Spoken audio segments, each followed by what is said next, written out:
अर्नब सुबह से अपनी नाव लेकर विराट नदी के किनारे बैठा था। आज भी उसे एक भी यात्री नहीं मिला, लेकिन आज उसका मन थोड़ा अलग था। पिछली रात उसने एक अजीब सपना देखा था। सपने में एक चमकती हुई नीलमणि नदी के गहरे पानी से उसे बुला रही थी। तभी एक दूसरा मल्लाह तरुण अपनी नई चमचमाती नाव लेकर आया। कितनी बार कहा है भाई अर्नब, ये नाव चलाने का काम छोड़ दो, ये तुम्हारा कर्म नहीं है। अरे भाई, तुम रोज मेरे साथ ऐसा मस्करा क्यों करते हो? हम तो सच ही कहते हैं।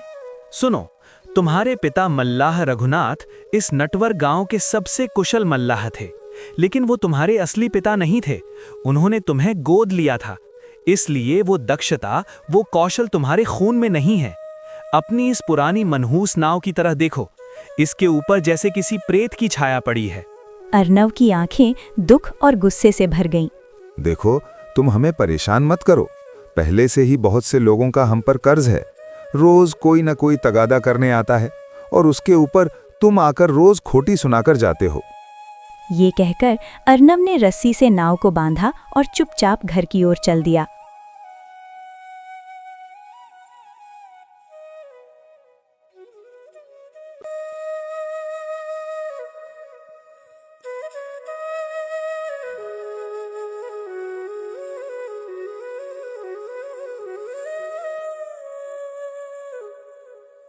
आज भी क्या कुछ कमाई हुई, या आज भी पहले के दिनों की तरह खाली हाथ लौटे हो? ईशानी, मैं क्या करूं?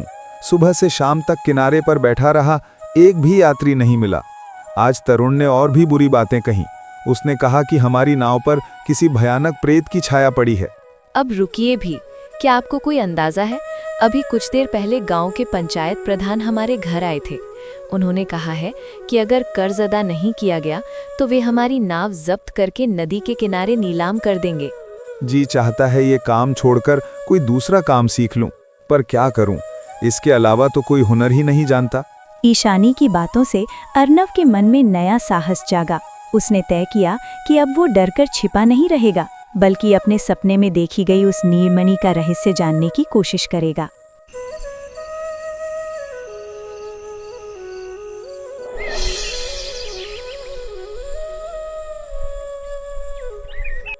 अगले दिन सुबह अर्नब अपनी नाव लेकर किनारे बैठा था। दोपहर ढल गई, लेकिन एक भी यात्री नहीं आया। अरे भगवान, क्या मेरी किस्मत में सिर्फ नदी की तरफ देखते रहना ही लिखा है? ठीक तभी एक अजीब साधु महाराज वहां आए। उनकी आंखें गहरी थीं और गले में एक पुरानी तांबे की चेन थी, जिसमें एक टूटा हुआ नीला पत्थर लगा था। अरे वत्स, क्या तुम मुझे देवगढ़ वन तक ले जाओगे? देवगढ़ वन? ओह, वो तो बहुत अजीब जगह है महाराज। सुना है वहाँ भूत और रहस्यमयी घटनाएं होती हैं। तुम सही कह रहे हो, लेकिन हम जैसे साधुओं के लिए वो वन खतरनाक नहीं है, और मेरे पास तुम्हें देने के लिए कुछ भी नहीं है। कोई बात नहीं महाराज, मुझे आपका धन संपत्ति नहीं चाहिए। आप बस आइए और मेरी नाव में बैठिए। नाव चलने लगी।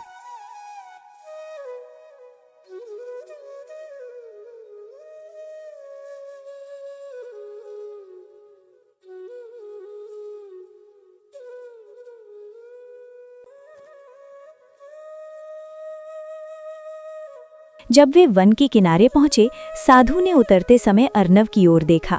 उनकी आंखों में वही ज्योति थी जो अर्नब ने सपने की नीलमणि में देखी थी। मैं तुम्हें जानता हूँ, तुम्हारी नाव पर बहुत कम ही कोई चढ़ता है। तुम उसी मणि को खोज रहे हो ना, जो तुम्हारे पूर्वजों से संबंधित है, जो तुम्हारी नाव को श्राप से मुक्त कर सकती है। साधु की बात अर्नब समझ नहीं पाया। सच्चाई तुम्हें बहुत जल्द खुद ही पता चल जाएगी। वो अपने पूर्वजों के बारे में सोचने लगा।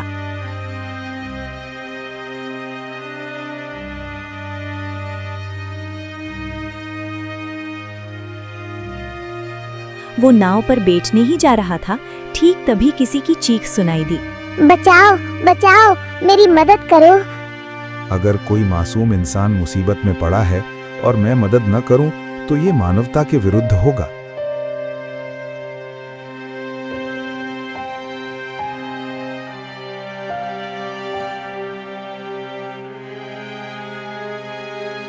वो गुफा में घुसा।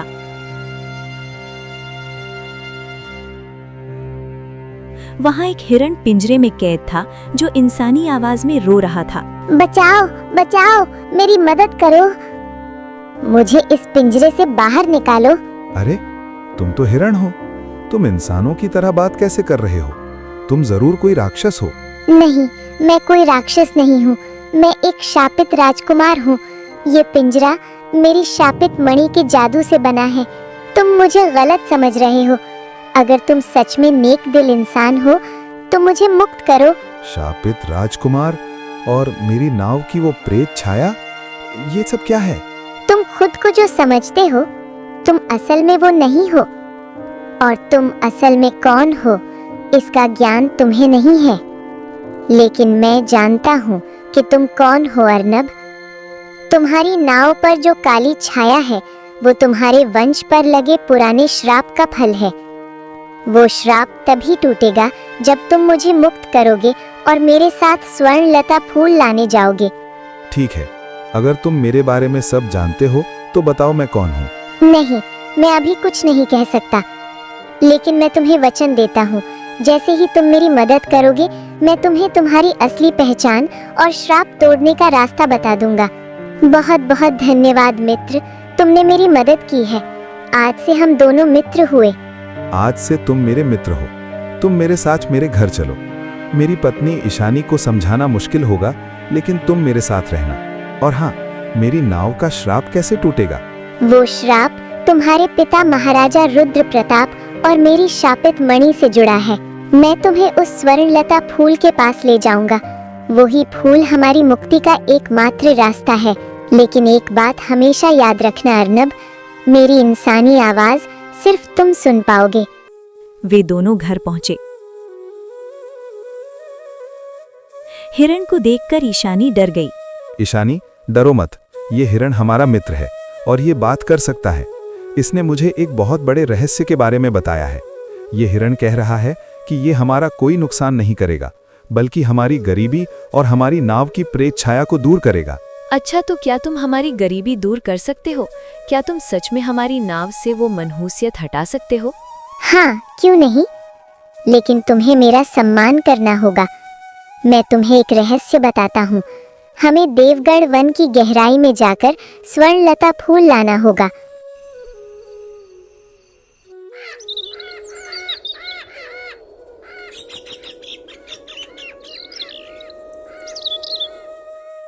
अगले दिन अर्नब, ईशानी और हिरण ने अपनी यात्रा शुरू की।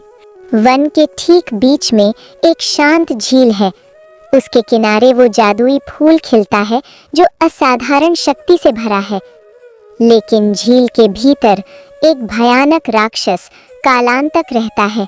राक्षस? अब क्या होगा? डरो मत ईशानी, तुम्हारे पति को उससे लड़ना नहीं पड़ेगा। ये राक्षस सिर्फ ताकत को नहीं, बल्कि ज्ञान और बुद्धि को भी महत्व देता है। वो तुमसे 2 कठिन पहेलियां पूछेगा। तुम्हें अपनी बुद्धिमानी से उसे हराना होगा। वे घने वन के बीच से चले।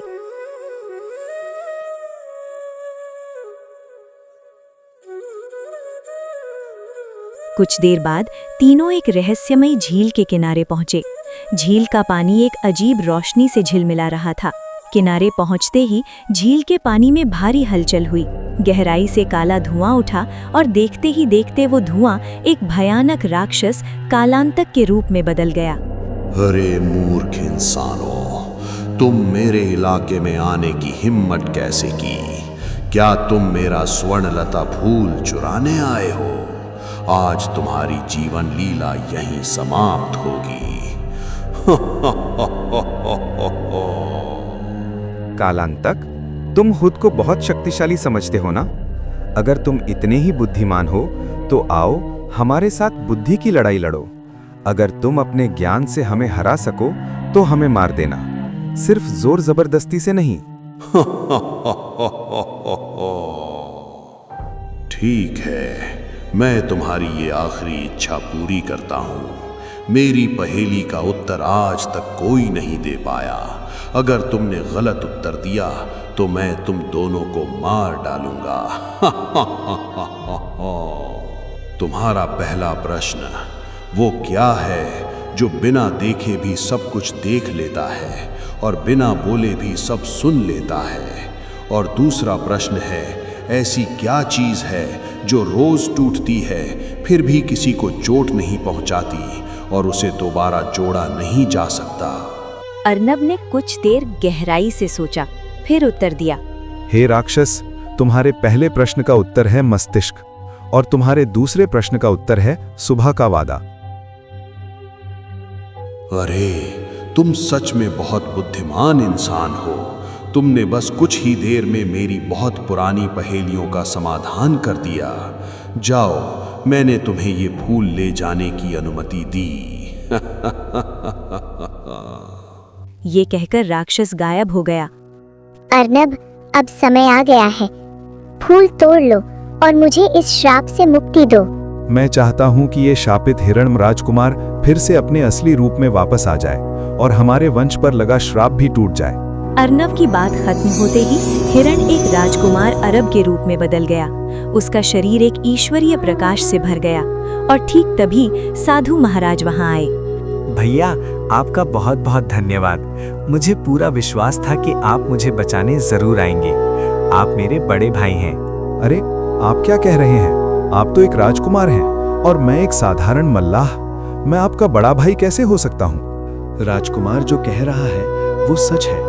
तुम महाराज रुद्र प्रताप की पहली संतान हो, यानी डाकुओं द्वारा तुम्हारा अपहरण कर लिया गया था और तुम्हें वन में फेंक दिया गया था। तुम्हारे पिता महाराज रुद्र प्रताप ने ये बात छिपा कर रखी थी क्योंकि उन्हें डर था कि लोगों को पता चला तो वे तुम्हारी हत्या कर देंगे।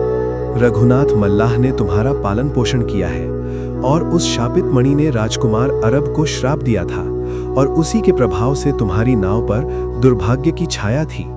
अब तुम दोनों के मिलन से फूल का जादू काम कर गया है। अब समय आ गया है कि तुम दोनों अपनी असली जगह पर वापस जाओ। तुम ही राज्य के असली उत्तराधिकारी हो। तुम्हारा जीवन अब नटवर गांव की गरीबी से मुक्त है। महल पहुंचते ही राजकुमार ने सारी सच्चाई महाराज और रानी को बताई। माता पिता ने अपने खोए हुए बेटे को गले लगा लिया। राजमहल में खुशी की लहर दौड़ गई। अब अर्नब सिर्फ एक मल्लाह नहीं बल्कि महाराज का खोया हुआ राजकुमार था। उसकी मानवता, मित्रता और बुद्धि ने उसका भाग्य बदल दिया। ऐसी दिल को छू लेने वाली कहानियां देखने के लिए हमारे चैनल को सब्सक्राइब जरूर करें। वीडियो अच्छा लगा हो तो लाइक और शेयर करना ना भूलें। पूरा वीडियो देखने के लिए दिल से धन्यवाद। मिलते हैं अगली कहानी में।